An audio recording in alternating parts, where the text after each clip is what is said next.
So for this next step, we're going to install our last filter, and it has the optional guards just to show you how to install those as well, but it doesn't change anything. The filters go in the same way with or without guards. Find the indicator arrows on the side to make sure your guards go in the right way, and then just line it up in the slots and gently apply pressure when you get it lined up.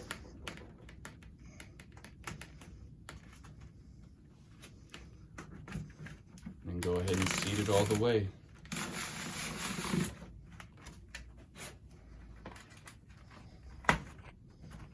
So the next step in the installation process is to do the bottom.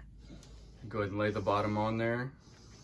So for the next step in this process, you want to find your Velcro strip and you want to run it through the back tab or the back slot on your bottom.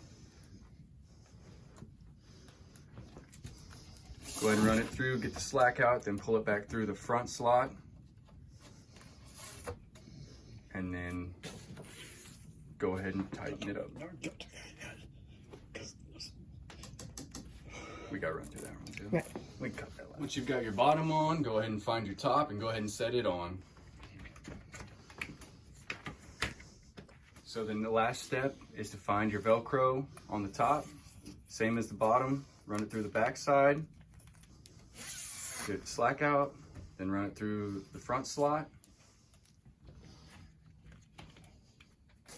And then you can connect all 4 of the Velcro strips from the bottom to the top. You want to add a little bit of pressure here, not too tight, but tight enough to hold it together. And you repeat that process on all 4 sides, and that's a complete unit.